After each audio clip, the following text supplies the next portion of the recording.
اعوذ باللہ من الشیطان الرجیم بسم اللہ الرحمن الرحیم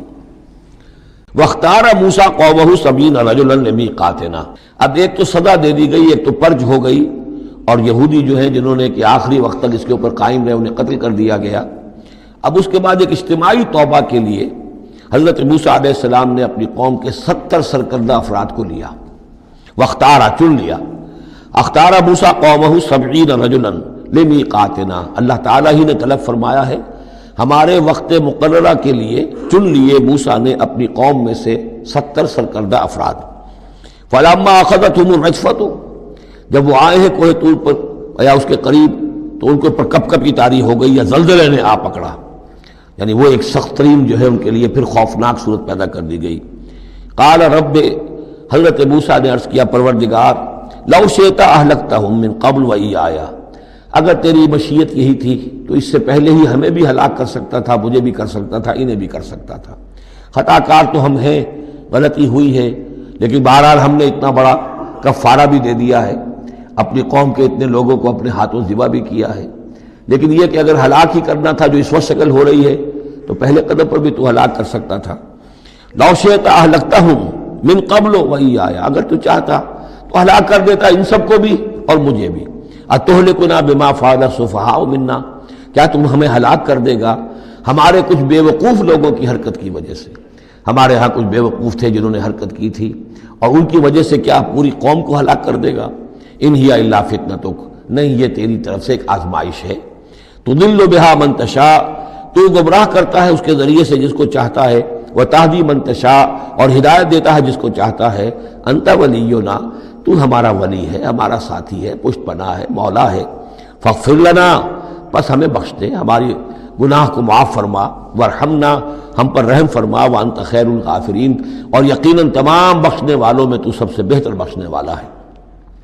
واکتب لنا فی ہذہ الدنیا حسنہ وفی الآخرہ، ہمارے لیے اس دنیا کی زندگی میں بھی حسنہ لکھ دے، طے کر دے۔ اب دیکھیے یہ دعا کر رہے ہیں حضرت موسیٰ اپنی قوم کے لیے، بنی اسرائیل کے لیے، واکتب لنا فی ہذہ الدنیا حسنۃ وفی الآخرہ، وہی الفاظ، ربنا آتنا فی الدنیا حسنۃ وفی الآخرۃ حسنۃ وقنا عذاب النار۔ تو لکھ دے، طے کر دے کہ ہمارے لیے دنیا میں بھی حسنہ ہو، آخرت میں بھی۔ انا ہدنا الیک، ہم تیری جناب میں توبہ کرتے ہیں، رجوع کرتے ہیں، جو خطا ہو گئی ہے اس کا اعتراف کرتے ہوئے معافی چاہتے ہیں۔ قال عذابی اصیب بہ من اشاء، اللہ نے فرمایا جہاں تک میرے عذاب کا تعلق ہے وہ تو اس میں تو میں مبتلا کروں گا جس کو چاہوں گا۔ ورحمتی وسعت کل شیء، تم رحمت کا سوال کر رہے ہو تو ایک رحمت تو میری وہ ہے جو ہر شے کے شامل حال ہے، ہر شے کا وجود میری رحمت سے ہے، اس کا بقا میری رحمت سے ہے، اس کا تسلسل میری رحمت سے ہے۔ ایک تو رحمت عامہ ہے جو تمام مخلوقات کو شامل ہے، تمام مخلوقات جو ہے اس میں سے حصہ پا رہے ہیں۔ ورحمتی وسعت کل شیء فساکتبھا، اب یہاں مراد ہے خاص رحمت جس کے لیے تم کہہ رہے ہو، وہ رحمت تو میں لکھ دوں گا ان لوگوں کے لیے۔ اب یہ بہت اہم مقام یہاں آ رہا ہے، وہ اپنی رحمت میں خاص کر دوں گا، لکھ دوں گا، للذین یتقون، جو تقوی کی روش اختیار کریں، ویؤتون الزکاۃ، اور زکوٰۃ دیتے رہیں، والذین ھم بآیاتنا یؤمنون، اور جو لوگ ہماری آیات پر ایمان پختہ رکھیں۔ الذین یتبعون الرسول النبی الامی الذی یجدونہ مکتوبا عندہم فی التوراۃ والانجیل، جو اتباع کریں گے ہمارے امی نبی کی، جس کا کو رسول بنا کر بھیجا جائے گا، رسول نبی امی کا اتباع کریں گے، جسے وہ پائیں گے، الذی یجدونہ، جسے پائیں گے لکھا ہوا، مکتوبا عندہم، ان کے پاس، اپنے پاس، فی التوراۃ والانجیل، کہ وہ ان کے پاس اس کی پیشن گوئیاں، اس کے حالات، اس کی علامات تورات اور انجیل دونوں میں ہوں گی۔ تو جو لوگ ان کا اتباع کریں گے، نبی امی محمد الرسول اللہ صلی اللہ علیہ وسلم امیین میں سے اٹھائے گئے، اور آپ واقعتاً اس قوم میں سے تھے جس کے پاس کوئی کتاب نہیں تھی، کوئی شریعت نہیں تھی، ویسے بھی آپ نے دنیاوی اعتبار سے کوئی تعلیم حاصل نہیں کی، دنیاوی معیار کے اعتبار سے لکھنا پڑھنا آپ نہیں جانتے تھے، تو امی تھے۔ تو رسول نبی الامی، جو پیروی کریں گے میرے اس رسول کی جو نبی امی ہوگا، جسے یہ پائیں گے الذی یجدونہ مکتوبا، لکھا ہوا، جس کی علامات اور جس کی پیشن گوئیاں، عندہم فی التوراۃ والانجیل، ان کے پاس تورات اور انجیل دونوں میں، یامرہم بالمعروف، وہ انہیں نیکی کے حکم دے گا، وینہاہم عن المنکر، اور تمام بدیوں سے روکے گا، وَيُحِلُّ لَهُمُ الطَّيِّبَاتِ، اور ان کے لیے تمام حلال چیزیں، پاک چیزیں حلال کر دے گا۔ یعنی جو ہم پڑھ چکے ہیں کچھ چیزیں تھیں کہ جو بنی اسرائیل پر ان کی شرارتوں کی وجہ سے بھی حرام کر دی گئی تھی، یہ تمام بندشیں اٹھا دے گا، تمام پاکیزہ چیزوں کو ان کے لیے حلال کرے گا۔ وَيُحَرِّمُ عَلَيْهِمُ الْخَبَائِثَ، اور جتنی خبیث ناپاک چیزیں ہیں انہیں حرام قرار دے گا۔ وَيَضَعُ عَنْهُمْ إِصْرَهُمْ وَالْأَغْلَالَ الَّتِي كَانَتْ عَلَيْهِمْ، اور ان سے اتار دے گا، دور کر دے گا، انہیں نجات دے گا ان کے بوجھوں سے اور ان کی ان توقوں سے کہ جو ان کے اوپر پڑے ہوئے ہوں گے۔ یعنی مختلف رسوم اور رواج، ان کے توق جو لوگ باندھ لیتے ہیں اپنے گلوں کے اندر، چاؤ چاؤ میں کچھ لوگ دولت والے جو ہیں وہ نئی نئی رسمیں ایجاد کرتے ہیں، نئے نئے تہوار ایجاد کرتے ہیں، نئی نئی جو ہیں اور تقریبات کا چرچا ہو جاتا ہے۔ غریبوں کے لیے پھر ان کو پورا کرنا پڑتا ہے۔ شادی بیاہ کی یہ تقریبات ہیں، اب جن کے پاس حرام کی دولت کے انبار جمع ہیں ان کے لیے تو اپنی دولت مندی کے اظہار کا موقع ہے، کیسے پتہ چلے گا ہم دولت مند ہیں؟ اسی طریقے سے جیسے کہ ہندوؤں کے ہاں بنیے کی دولت کیا لگتی تھی مکان پر یا بیاہ شادی پر، باقی کھانا پینا ان کے ہاں نہیں تھا، نہ اچھا پہننا، نہ اچھا کھانا، نہ اچھا پینا، لیکن مکان بنائیں گے تو عالیشان، اور دوسرے یہ کہ شادی کریں گے تو پھر ٹھاٹ کے ساتھ۔ یہی ہمارے ہاں بھی معاملے چلے آ رہے ہیں، وہ ہندوانہ پس منظر ہے اور اس میں رسومات ہیں۔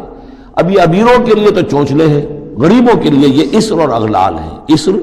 وہ بوجھ کو جن کو لے کے چل نہ سکے، نتیجہ کیا نکلتا ہے؟ بچیاں بیٹھی ہوئی ہیں، ہاتھ پیلے نہیں ہو سکتے، شادی نہیں ہو سکتی، نہ نومن تیل ہو، نہ رادہ ناچے، نہ سارے تقاضے پورے ہوں، نہ شادی ہو سکے۔ تو یہ جو اسر اور اغلال لوگوں نے، پھر یہ کہ جو سوشل ایولیوشن کہہ لیجئے یا جو بھی اس کے اندر تنزل ہوا ہے، جس کے نتیجے میں لوگوں کے اوپر طرح طرح کی قیدیں آ گئی ہیں، کہیں جو ہے وہ جاگیرداری نظام آ گیا ہے اس کی قید ہے، کہیں بادشاہت ہے، امپیریلزم ہے اس کی قید ہے، کہیں سرمایہ دار نظام ہے اس کا تشدد ہے۔ تو محمد جب آئیں گے، یہ اللہ تعالیٰ فرما رہے ہیں، تو ان تمام قیدوں سے نجات دلائیں گے، ان تمام بوجھوں سے نوع انسانی کو نجات دیں گے، عدل اور قسط کا نظام قائم کریں گے۔ تو وہ چاہے رسومات کی شکل میں ہو اور چاہے یہ کہ ایک نظام ظالمانہ ایکسپلائٹیٹو اگر نظام ہے، ریپریسو نظام ہے، تو اس کو ہٹا کر فالذین آمنوا بہ۔ اب یہ جو الفاظ آ رہے ہیں اس آیت مبارکہ کے، یہ بہت اہم ہے، اس پر میرا ایک پورا کتابچہ موجود ہے کہ جس کا عنوان ہے نبی اکرم صلی اللہ علیہ وسلم سے ہمارے تعلق کی بنیادیں۔ فالذین آمنوا بہ، گنتی کر لیجئے، تو جو لوگ ان پر ایمان لائیں گے،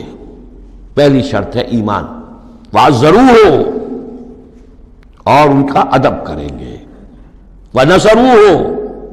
اور اس کی مدد کریں گے، واتبعوا النور الذی انزل معہ، اور اس نور کی پیروی کریں گے جو ان کے ساتھ نازل کیا جائے گا۔ اولئک ھم المفلحون، یہی لوگ ہوں گے فلاح پانے والے۔ اللہم ربنا اجعلنا منہم۔ اب یہاں تھوڑی سی وضاحت کر لیجئے، فالذین آمنوا بہ، وہ لوگ جو اس پر ایمان لائیں گے۔ ایمان کے دو تقاضے سمجھ لیجئے، ایک تقاضا اطاعت، لا یؤمن احدکم حتی یکون ہواہ تبعا لما جئت بہ،